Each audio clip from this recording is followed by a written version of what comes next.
So, isn't Betsy wonderful? Yes. So, I want you to know that she took the presentation that I've been using for years, and it had Brookdale referenced in it. It was so old, it even had a little bit of Horizon Bay in it. And she said, "Brad, you cannot get up there and keep presenting this year after year. We've got to update it and make it current with LCS." And so she has taken the entire presentation and redrafted it. She did a great job.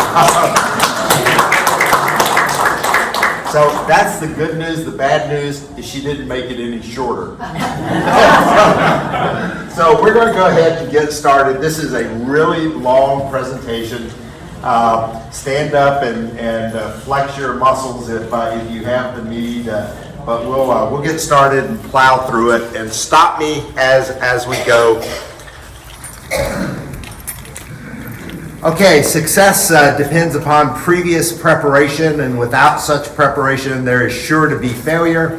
That's Confucius, and boy, did that prove to be the case in our prior experiences, whether we're talking Irma a few years ago or the fire that we had 3 weeks ago.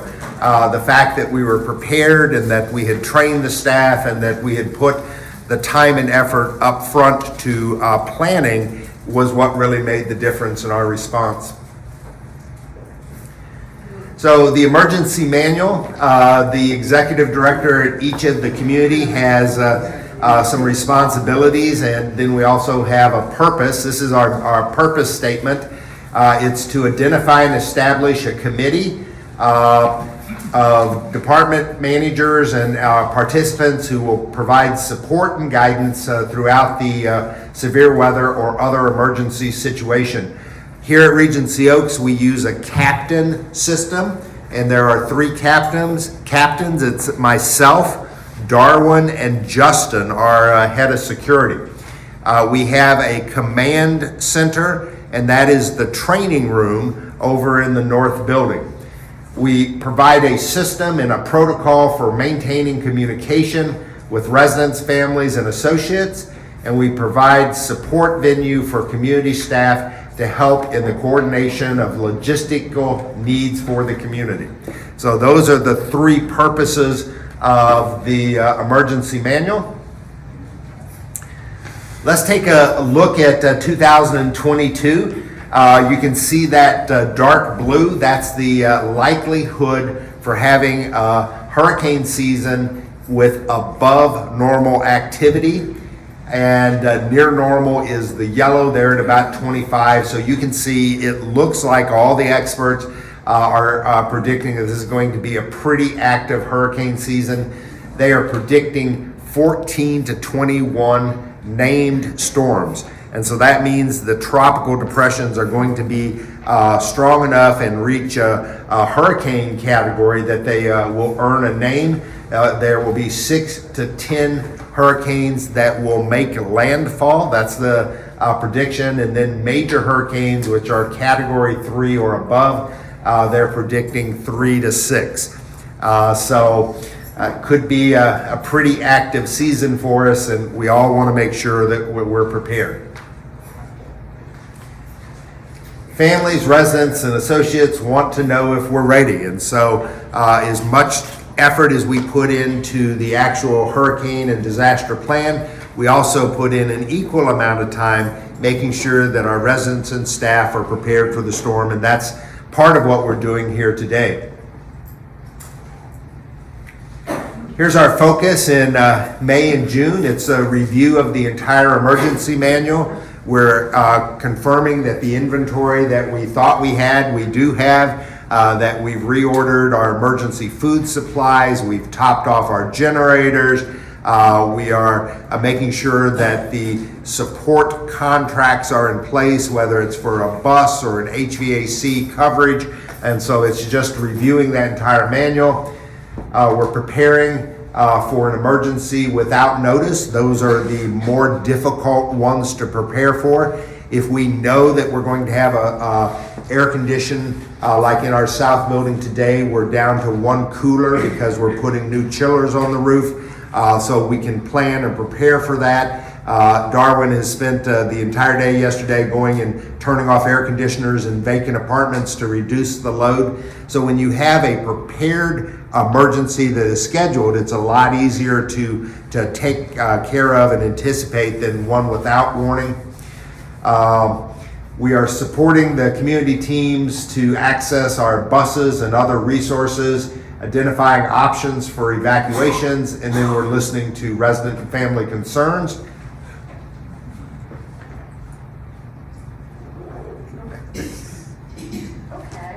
Oh, the rest of the slide went to. Oh, it does, yeah. There, sorry, we got it. We're doing that stuff as well. Okay. So I have 3 responsibilities that I'm expected to have done by July 1st every year, and that's to prepare and plan for potential disasters. That's what we've done. In our health center, our emergency disaster plan has to be submitted to the local authorities. We have an emergency management review, but on the IL, our manual is not reviewed, but we also have put the same amount of attention and detail into the IL manual. I must communicate the plans, responsibilities, and expectations to residents, associates, and family members. Thank you for being here. And then I must communicate with the divisional and regional teams regarding severe weather or emergency event and what we are expecting from our regional and corporate support teams. Our emergency communication plan is to update the responsible party contact information, including the email address and phone number in the billing system as soon as possible. And so that's our primary means of communicating with you and your loved ones is our billing system. We will print out the contact information in our billing system and use that for our primary primary means of communication. From that, we create on Outlook, a family distribution list, and we use that in our email communications. We will update our emergency contact listings for current residents, and then we will maintain the current emergency contact list and phone numbers for all of our associates as well. And so shortly after this meeting, you will receive in your mailbox, and we send it out every year, it's the update of the information we need to know in order to plan for a storm. It not only has your contact information, but it also has whether or not you use a mobility device, a walker, a wheelchair, whether you need oxygen. And so that's really important for us because we want to make sure that we have all that information updated before July 1st so that as we start to plan, if I have to do an evacuation, I need to know how many people have oxygen, how many people use a wheelchair, how many people need assistance in getting to and from a bus or up a set of stairs. So please help us with that. Those will be coming out shortly. Here's the emergency communication plan.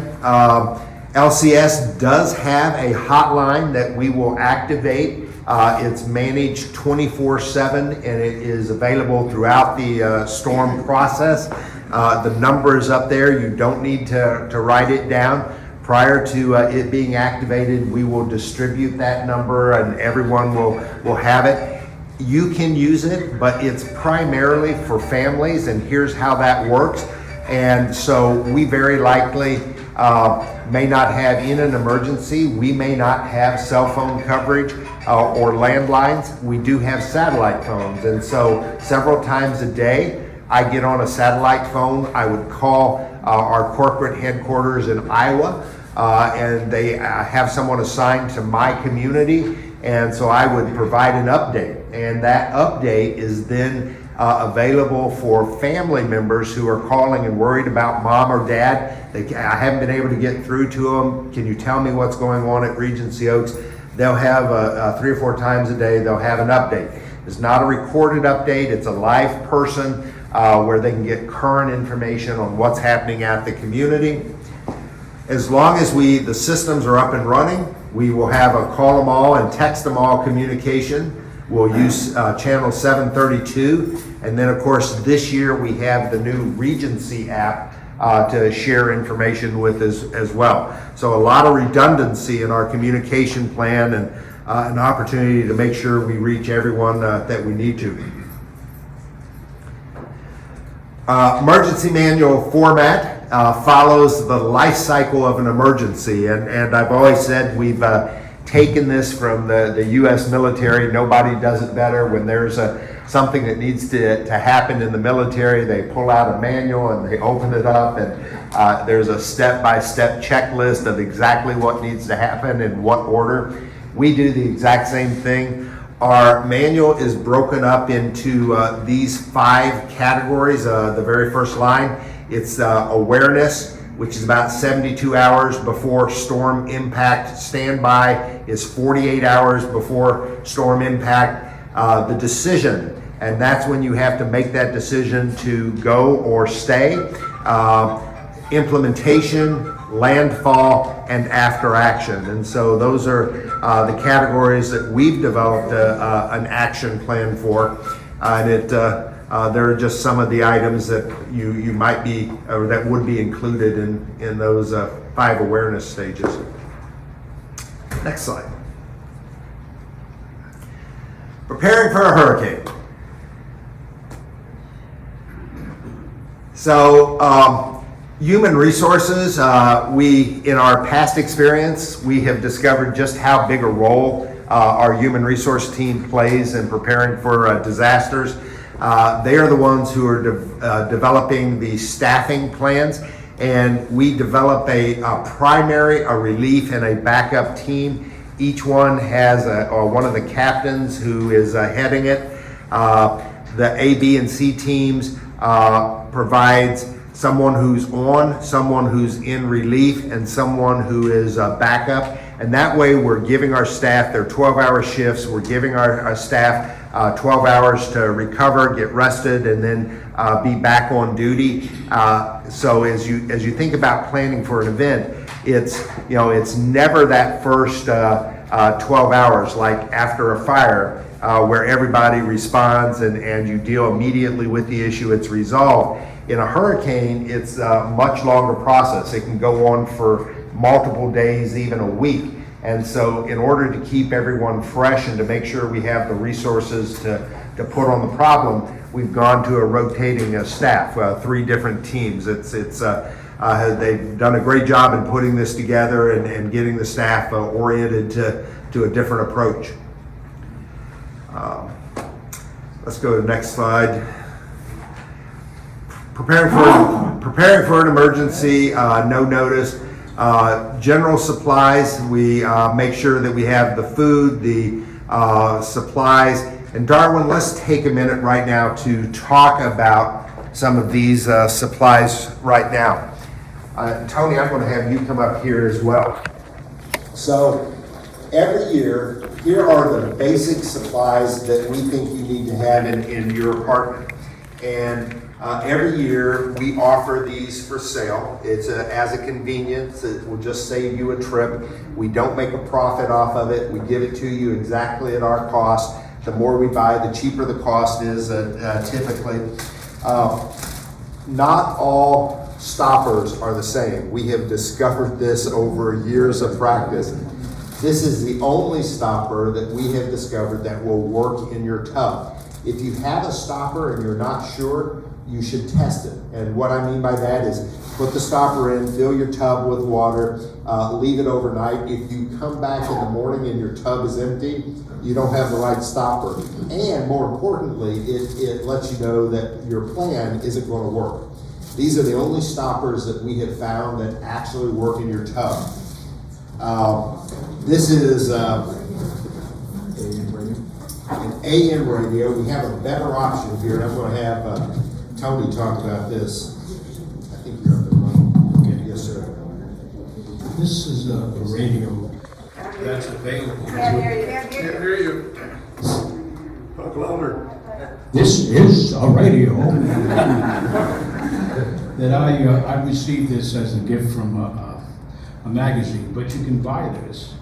I've seen the prices at $29, and Amazon is running a special. These that had as of yesterday, for $17.95.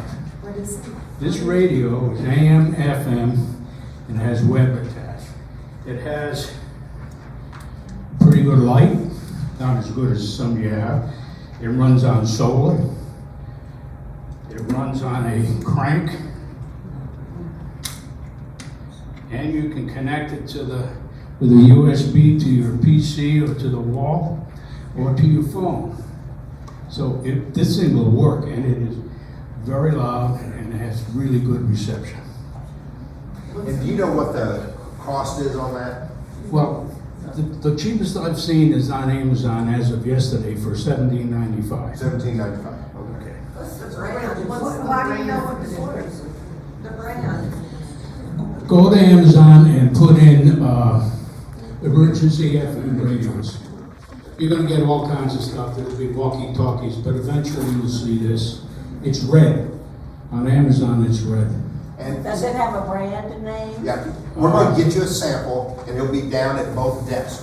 And so if you want it, you just have to sign up. If you want to go through us, again, we don't mark anything up. We just give it to you at exact cost.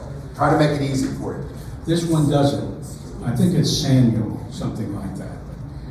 If you look it up, like I say, go to Amazon or go to the web anywhere. Type in emergency FM radios, and you'll get some that cost hundreds of dollars. This is $27.95 or $29.95. Okay. Thanks. So the emergency radios are great because they're giving you information on the storm. The battery operated AM FM radios will work as long as the towers are up. This will give you entertainment, music, and has a few more options, but does not get the emergency channel. So we have both, but that's a decision you'll have to make. This is a lantern. We absolutely recommend that you have multiple flashlights, lanterns. Your apartments, we'll hear more about this later, but your apartments are not on the emergency generator, and so it's dark. And then the bladders for water, your primary source, if you have a tub in your apartment, that is your primary source for water storage. If you don't have a tub, or if you need additional water, these bladders are great. The best thing about them is that they fold up and they're easy to store. This is a 5-gallon. You can fill it up prior to the storm and have your portable water. And after the storm, you can try to fit them back into the box. Always an interesting challenge, or throw them away and get new ones. And so all of these will be available at the front desk. There's a sign-up sheet, and if you would like to supplement your supplies, we'll be happy to help you do that.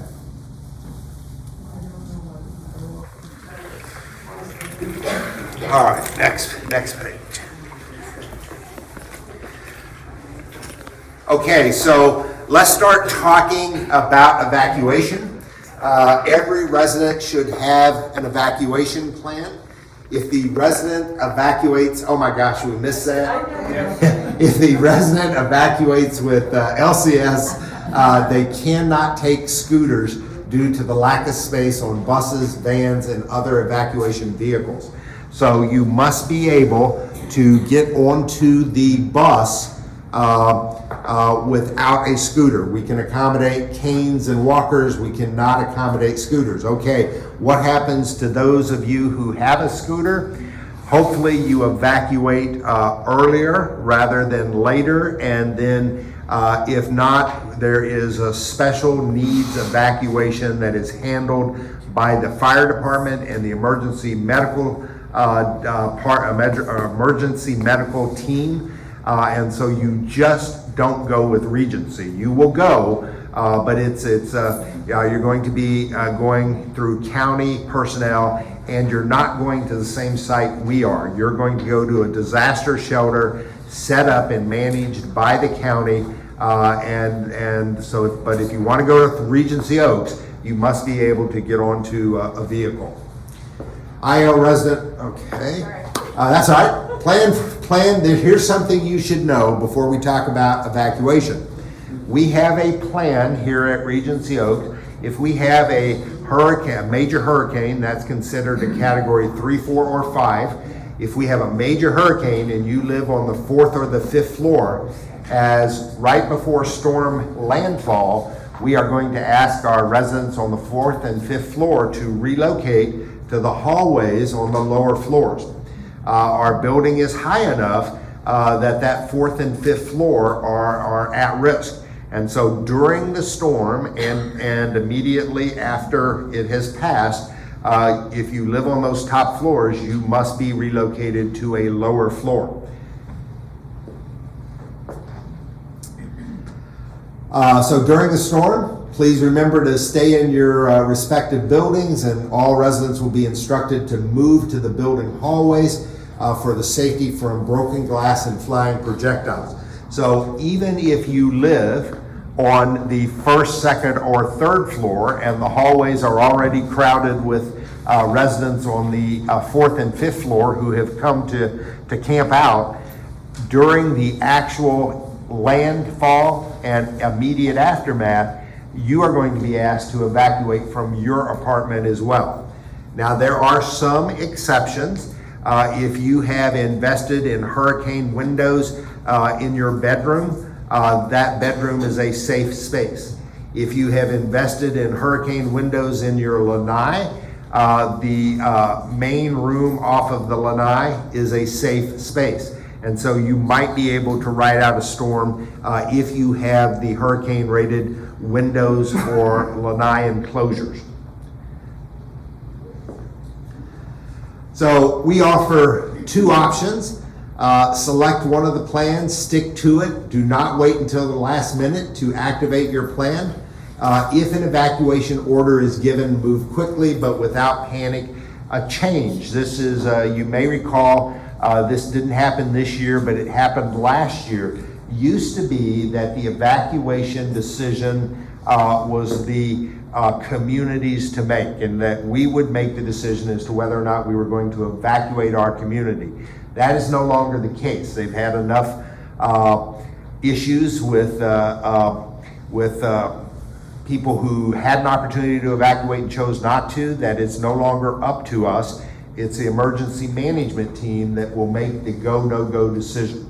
And so if we used to be, if we had a category 4 storm headed our way, we could make a decision, you know what, I think we're going to ride it out. That may not be the case anymore. We are now subject to the control and authority of the county officials.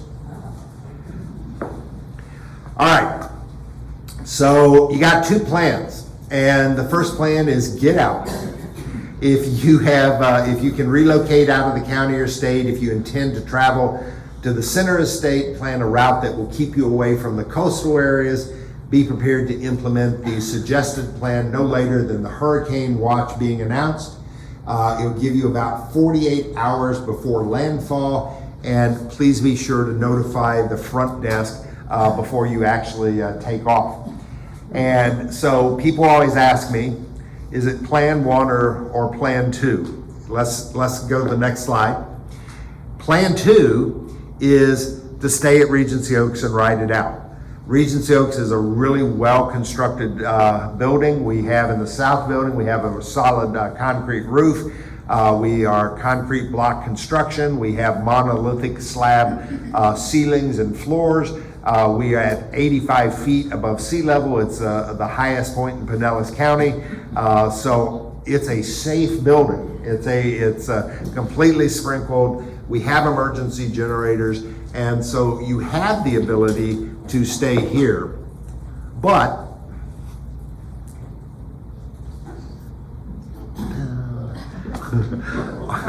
oh yeah, there's that. So I just want to paint a picture, you know, so if Ricky were here, Ricky loves these hurricanes because, you know, he gets to hang out with the guys, and there's probably some alcohol involved, maybe some wine, and you know, it's like a camping trip, and so that's all sort of fun, but it's not necessarily that way. I want to just paint the picture. You're not going to have air conditioning. You're not going to have lights, much lights. It potentially could run for 2 or 3 days. We could be, because of our height, we could be on a virtual island. Resources are going to have a difficult time reaching us. You can't get a hold of anyone. None of the utilities are working. We don't have running water. You're eating food, but it is not what you're used to. It's canned food. It's enough to keep you nourished, but no one is going to be having a good time if you choose to ride out a storm here and we take a significant impact. And so you can do it. You will be safe. This is a very safe building. You're going to have lots of company. The staff is here, but it's not like spending a weekend at the Hyatt. And so here's what I always tell people: if you have a daughter in Jacksonville, go to Jacksonville. You're going to have a much better time in Jacksonville with some creature comforts than you are trying to ride out a storm in very tough conditions here at Regency Oaks. You're going to be safe. I can guarantee your safety, but I cannot guarantee your comfort. It's probably not going to be a great experience. Part of figuring that out is you might want to know what is on the emergency power. It's limited lighting in our hallways, our lobby areas, stairwells, and dining rooms. We do have some exterior lighting.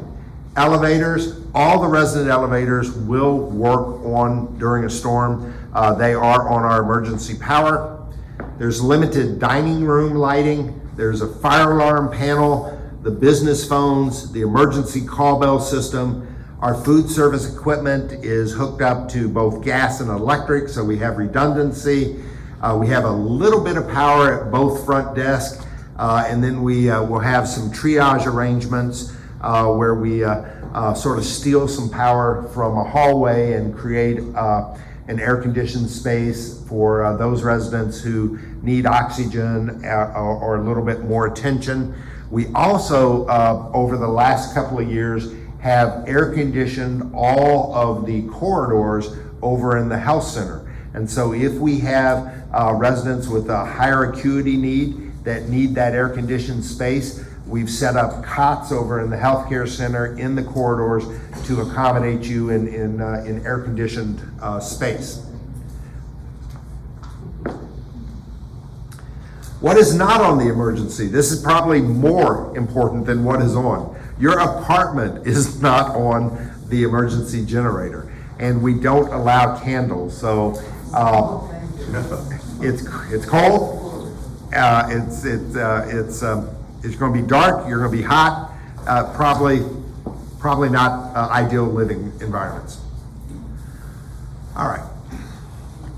So ways to disaster-proof your life, and there's a handout. Anyone? Are there extra handouts right over here? Okay. Everyone have a handout? Okay. So there are two of them. One is hurricane, and one is fire. Let's look at the hurricane one first. And so we're talking about, yes, absolutely, disaster-proof your life. So we have on the top of page 2, we have a list of recommended items that you need to have in order to be ready for the storm. Cash, that's really important. ATM machines probably are not going to be working. Your credit cards are probably not going to be working. Okay, I'm going to get in my car, the roads are clear, I'm going to try to go north. Credit cards at gas stations probably not going to be working. And so cash is really important. Prior to the storm, you need to gather that. Battery-powered radio, flashlights, fresh battery. You may have a pack of batteries, D-cell batteries, that powers your lantern. You've had them for 3 years. Once a year, you go and you turn it on and say, oh, the light's still bright, I'm good. Your batteries need to be replaced. Here's what happens. Those batteries that typically you can get 8 to 10 hours out of usage, if it's been laying around for 3 years, even though you've had very little use, it'll turn on, it'll be nice and bright for about 2 hours, and then it'll just stop. Because the batteries have lost their power charge. So 3-year-old batteries, you need to throw in the trash and replace, and make sure your batteries are fresh. Canned foods, milk, don't forget a can opener. There's no good, if your emergency plan is I have canned food in the refrigerator, but if you don't have a can opener, potentially you could have an issue. Medications, we always recommend before the storm that you call your pharmacy and say, hey, the hurricane headed this way, I want to get an extra 2-week supply of my meds. All of our local participating pharmacies are aware of that. They will give it to you without an issue. They don't have to call your doctor. It's just part of their hurricane preparation as well. Extra tanks, if you use oxygen, you got to make sure that you have extra. Bleach for sterilizing your bathtub, and we have it's a quarter down below number 3. It's a quarter cup of bleach for a 40-gallon tank. That's what your tank is, or your bathtub is. So it's a quarter cup of bleach to sanitize that water and make sure that it's safe for drinking. Here's our water recommendations. People never have enough water. They always underestimate how much water they're actually going to need. We recommend 6 gallons per person. 3 gallons for drinking and cooking, and 3 gallons a day for flushing. And so having water is a key component of this. Anyone know what our reserve water supply is for the community? It's the pool. Yeah, and so we would go and immediately sanitize it with a shock treatment, and that would be our backup water. It's a very big pool, so we will, water is not one of the concerns that we have. Okay, so if you flip over, ways to disaster-proof your life. And so the very first, this is on page 5, prepare a grab-and-go case. So all of a sudden, if we get an evacuation notice from the county, do you think the county's going to give us like 24 hours advance notice? No, probably not. We'll be lucky to get it out. And so you may have to go up into your apartment and say, okay, I have 1 hour to pack everything I need, and I'm going to be away for 10 to 14 days or even longer, and I'm going to go up to my apartment and try to pack it in the dark. So having a grab-and-go bag is really a good idea. Have it ready to go, pre-packed. It just will make your life so much easier. Some important things to take with you is your paperwork. Don't forget your medical cards, your medications, your insurance cards. I can't tell you the number of people who, in our recent fire, have called me up and said, hey, I don't have my insurance agent name, I don't have my insurance paperwork, I really need to get up into that apartment so that I can get a claim going. You know how many claims we have going so far? 2. Because no one can get to their insurance cards. And so it's just really, it's sort of a lesson learned. We always are looking for ways to improve this. And so that's one of the things that we really want to emphasize is in your pack and go, have your insurance information. While we're talking about that, the personal inventory is really critical. We've seen that with our residents who have been impacted by fire. Everyone sort of has an idea of what's in your apartment. You have a TV and you have a sofa, and I sit on that sofa and I watch that TV. But everything else, you'd be amazed. It's blended into the landscape and you're not even aware of it. And so as you go and try to file a claim, and the insurance agent says, well, tell me about your personal possessions, I need an inventory. You probably don't have it. And so one way of doing that is to video your inventory of personal possessions. It's a great way of being able to document it, and it helps you to make sure that you don't forget things when you go after the fact to file an insurance claim. So we think that's a really good upgrade as well. All right, next slide. Make a contact list, your trusted advisors, physicians, attorneys, financial advisors, accountant, insurance agent, banker. They're all prepared to help you. Make sure you walk away with your address book so that you'll be able to contact friends and families.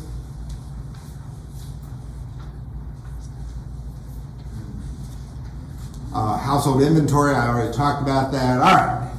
Any questions on part one? This was the hurricane part. All right. Can someone help me with the mic? Darwin, Yes. You're up. You can use these mics. You have to turn it on.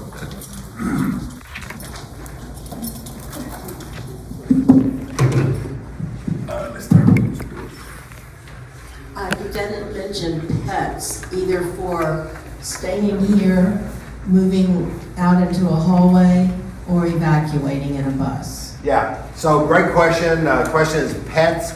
Pets go with you. Where you go, your pet goes. We do have cat food and dog food on our emergency supply list. It's hundreds of bags or hundreds of pounds of cat and dog food. Do the pets have to be in a carrier? They do not. Probably a good idea, but they do. Pets do not have to be in a carrier. If your dog you can contain, or cat you can hold, you're fine. If you have a carrier, it may be easier for you, but it's not required. Go ahead, Ms. Coach. She has a microphone. You right there. For the captains, do they have to live within so many miles of this facility? No, and so here's the reason for that. Hurricanes aren't going to sneak up on us.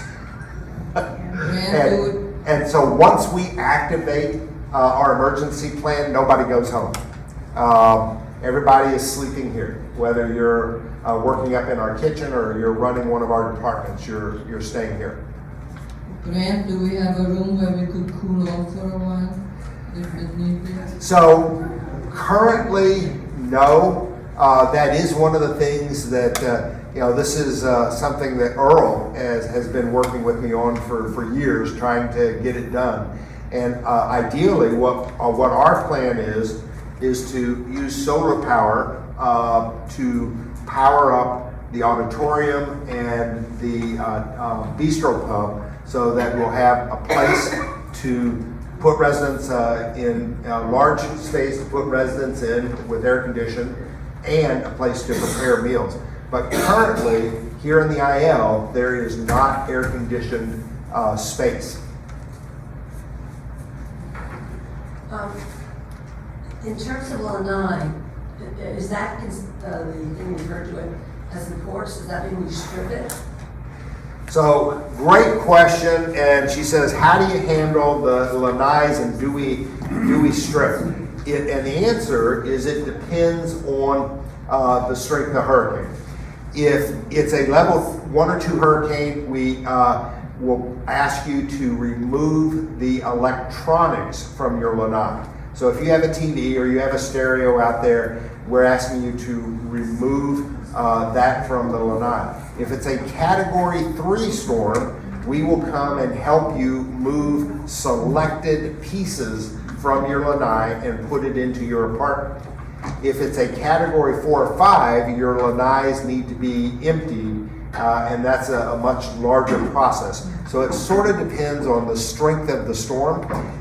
We also have a strategy of, in a higher level hurricane, starting at level 3, we have a practice where we open a window to the left of your lanai and a window to the right of your lanai to create that circular motion.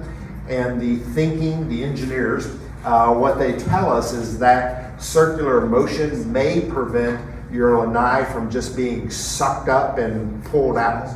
And we don't know, we've never tested it, but thank gosh. But on a Category 3 or higher storm, we have a very specific pattern that we will come and open your lanais. It will open them to a lot of rain, but it may prevent them from having a breach into your apartment. Does that apply to the ones that have hurricane windows in them? No. So if you have hurricane rated windows or glass, your lanai is as safe as it can be. Grant, I'd like to recommend that this place, our home, be considered the best place to hide out from the hurricane damage. And I will give you an example. Pinellas County's got about 1 million people in any given day. And if it's during the tourist season or when they start to come in, you just put that number on top. Evacuation means you have to leave here, or you should leave here. And if you go across any one of the several bridges, causeway bridges, you're going to meet with one-way traffic going out, because getting evacuation underway from a place like this is a major task. Now, I will give you an example. I had an insurance client who wanted to leave. He wanted to go up and spend a few days up with his daughter in Atlanta. You know how far he got? He finally had to stop Gainesville, because it was bumper to bumper. And when you get through the causeways, you're going to be in downtown Tampa. And it was so frustrating and so troublesome, they decided to just stay in in Gainesville rather than go to Atlanta. It was just bumper to bumper. It was crazy. So this is a good, safe place to stay. So he makes a good point. If you are going to evacuate, you need to go early. Okay. Right. If you do evacuate, will our sister community in Jacksonville be available? So will the sister community in Jacksonville be available for individual evacuations, right? Sure. Yes. Yeah, probably not, because if a storm is going to hit Central Florida and come right across the state, it's our Jacksonville community that is going to be one of our primary receiving units. So they probably have already agreed to house 400 residents from Regency or 400 from Sun City. And so it's probably not going to be available for individual evacuations, simply because it's already made a commitment to house 1 or 2 CCRC communities. All right, are we ready to go to fire? Off we go. Fired up. Okay, so when you think about fire, there are the 4 P's: prevention, protection, planning, and practice.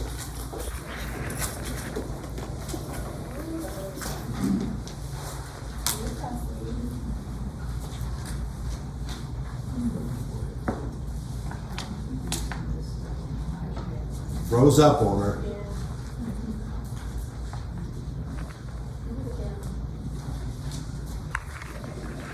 There we go. All right. Okay. So, prevention starts with awareness. Only you can help prevent fires. We stole that line from someone. Let's talk about prevention, unsafe things that you should not do in your apartment or should. Use of space heaters. You should not have a space heater in your apartment. If you have a space heater in your apartment, please make sure that you're maintaining a 3-foot rule. People say, well, you only have to worry about what's directly in front of a space heater. That's just not true. That you can have spontaneous combustion of drape material or of sofas that are too close to the source of the heat. Clean your lint filters frequently. Hot stove tops, flameless fires. A lot of resident apartments that I go into, they use the stove for storage, and you can open them up. They're full of papers and files. Just be aware of that. That is probably if you never turn on your stove, okay, but be aware of the fact that those are flameless areas. Overload circuits. I often go into apartments and I see a power strip, and they have the top plugs, something in that, and then there's a power strip, and then they have 8 more things plugged into the power strip. That's not a good idea. Try to distribute the power needs through the apartment, even if it means that you have to get that plug behind the sofa that nobody can reach. Call us, and we'll help you plug something into that so that you can just get a better distribution. Inspect cords and appliances. I go into resident apartments and they have run extension cords from the outlet on the wall underneath a beautiful area rug over to something that they want to have a light on a table, and then that rug, they're walking on the rug and walking on top of the cord every single day, and every time they hit that cord, it's turning, it's twisting, it's bending, it's pressuring, and those arc fires. That was the source of the fire that we had recently. It was an arc fire, and that's the source of it. So inspect those cords with regularity. Don't tack your cord to the wall. Run it under the rug. Airspace between TVs and VCRs.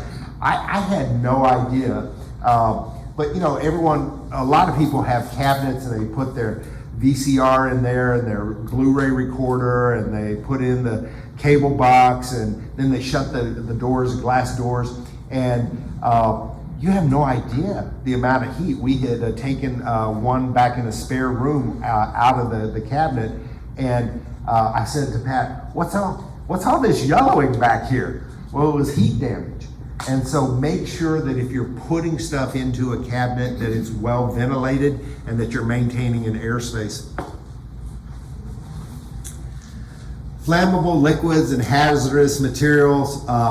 Limit your chemical storage. Never mix chemicals. That is not a safe practice. Store them properly. Allow for ventilation. Oily rags are spontaneous ignition sources. Should not have in your apartment. That is not a safe place to store that. Never leave cooking unattended. Turn your pot handles inward instead of outward. That is a safety tip. Cuff your sleeves if you're working at a flame. Microwave storage, and no outdoor grills. I came out of the north building here the other day, and it's like, oh, what's that smell? It smells great. Someone's cooking steaks. And so I came out expecting to see Johnny and Ricky, and no one was on the breezeway. It was completely empty. So someone was barbecuing up on an apartment. No outdoor grills. So we don't allow that. Regency Oaks does have 2 outdoor grills for your use. You can use them anytime. It's just simply by reservation. But please, no outdoor grills. We are a non-smoking campus, and candles are not allowed. So hopefully we don't have to talk about this section. ABC fire extinguishers. Darwin is going to, right after this training, we're going to step outside and do our annual training with an extinguisher. If you have never used one and want to have the experience of having a little fun with fire, come and join him. He will give you that opportunity. Again, you live in a very safe building, and when we think about, I just listed these out because I don't think residents have they sort of know they live in a safe building, but they probably don't know why. Well, here's why. Concrete block construction, firewalls between each and every apartment, 2-hour rated fire doors in the hallway, fully sprinkled, smoke heat detectors in each apartment, inspected annually and certified, emergency generator, strobe lights, fire horns, pull stations, extinguishers, fire detection system that is connected and monitored to the fire department. It's a very safe building, a lot of safety systems to make sure that we're secure and safe. So, planning, know your escape route, have 2 exits of your apartment. Keep your door area clear, smoke and light, and stay put. When we talk about the 2 exits out of your apartment, we're not talking about the front door. It's know your 2 exits once you get out into the corridor. And so, yeah, it's left or right, and you should be able to find your next exit. So, I'm sorry, go back one more time. Last one, stay put, stay put, stay put. So, our primary fire evacuation plan is to shelter in place. Do not leave your apartment. Stay right where you are. We will come to you. Because you live in such a safe building, because we have a 2-hour minimum rating on your apartment, and it's a contained, self-contained within another container. It's incredibly safe building. Stay put. Let us come to you.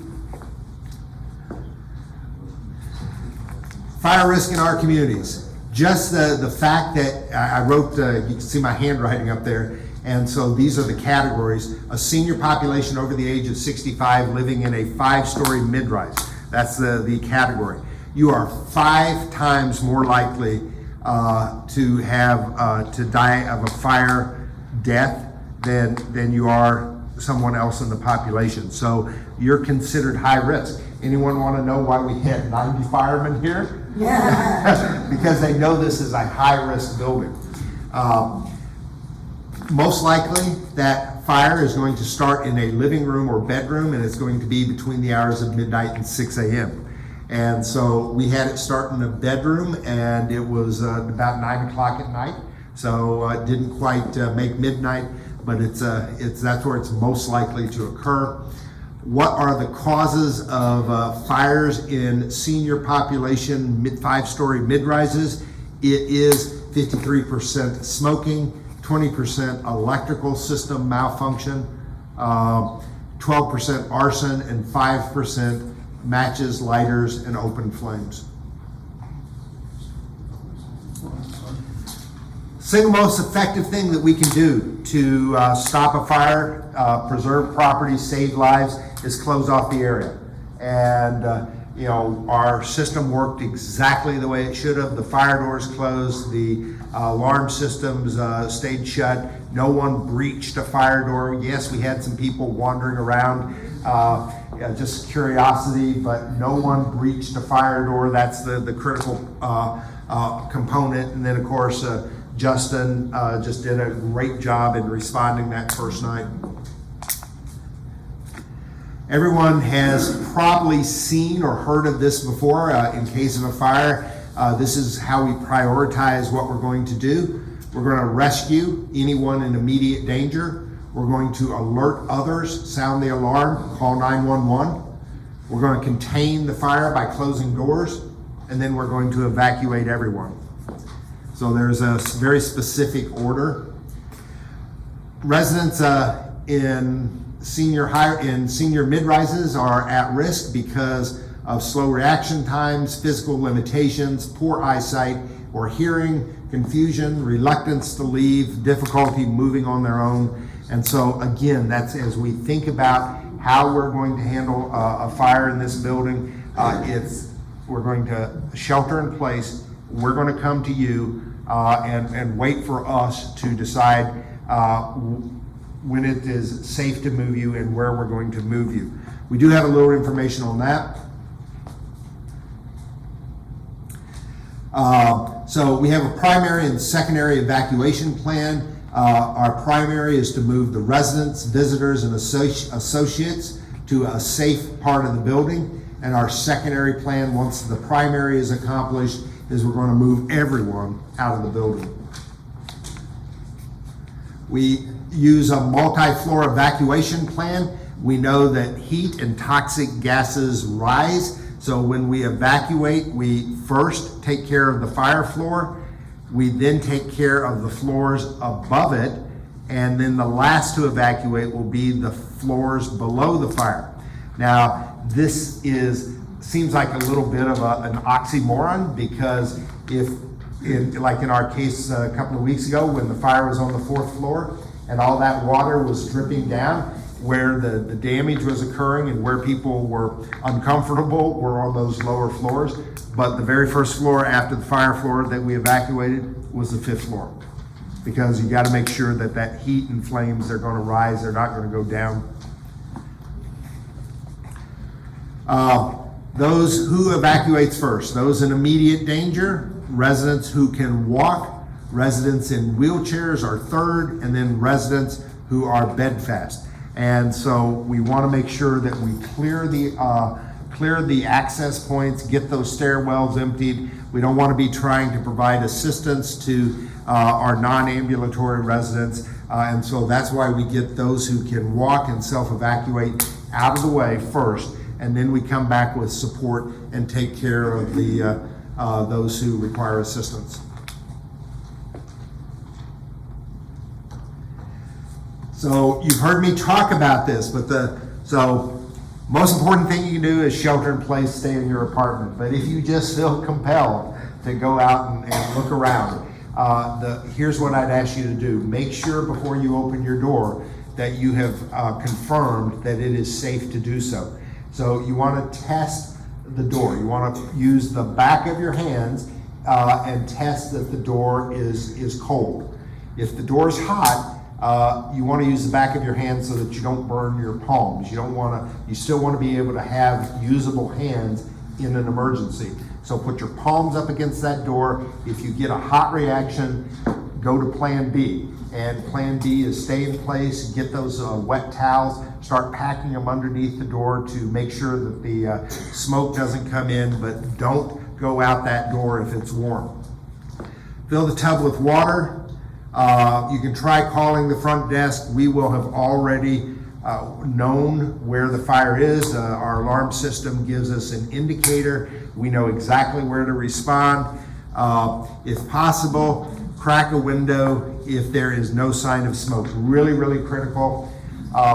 If there is a fire, there very often can be more smoke outside than there is inside.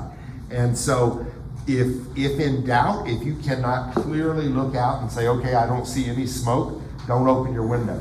Or you can open your window if you don't see smoke. If you see any smoke whatsoever, don't open that window and wait for us to get there.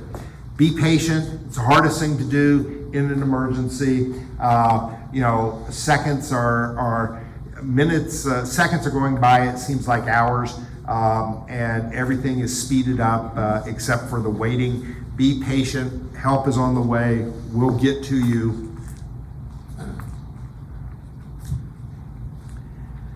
If the door is not warm, stay low. Open it slowly, only a crack, just so that you can see what the hallway looks like. If you see smoke or flame in the hallways, do not attempt to go out in the hallway. It's like people look at it and say, oh, the smoke isn't bad. I think I can try to make it. The exit is only 5 apartments down. Don't get stuck out in the hallway unprepared and get trapped. Stay in your apartment. If the hallway is clear, you can proceed to the nearest stairwell. If you don't hear the building fire alarm, pull the nearest pull station on the way out. And so one of the things that you may or may not know about Regency Oaks is toaster fires are probably the #1 source of the alarm system going off at Regency Oaks.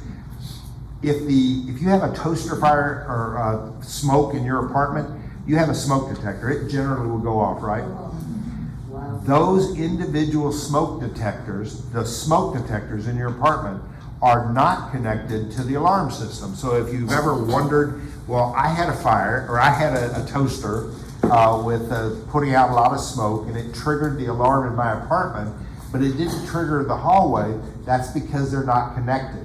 The ion detectors out in the corridors that pick up chemical and smoke, those are the ones that are tied to the master system. And so you can have smoke in your apartment without the alarm system, the master alarm system targeted. So eventually someone will hear your smoke detector in your apartment, and that's how we respond. You also could call the front desk. That's good. All right. After fire, do not go back into the building until you have received the all clear from the fire marshal. It will come down through us, but you just don't know where the damage is and what's going to be accessible. So we're just going to wait for the fire department.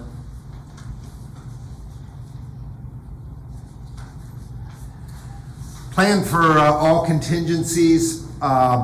We have literally, as we think about our emergency plan, we have a written plan for fire, weather threats, bomb threats, explosions, gas leaks, chemical spills, train derailments, anything you can think of. We have created a plan to handle that emergency.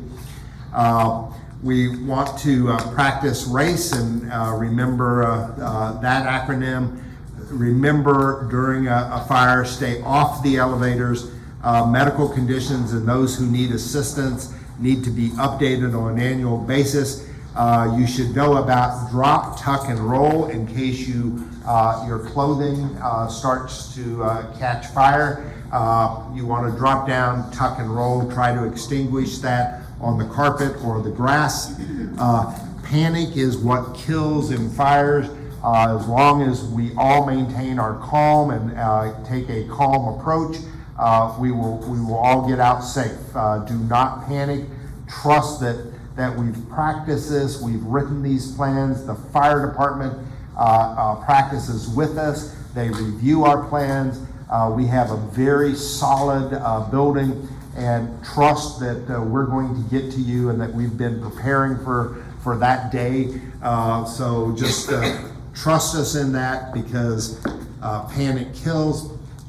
Evacuate to parking areas and staff check-in areas. Eventually, we will get everyone out of the building if the fire is not contained and we need to go to a higher stage. I think that may be it. That's it. All right. So now we'll open it for a few questions on the fire. You also have a handout on your fire.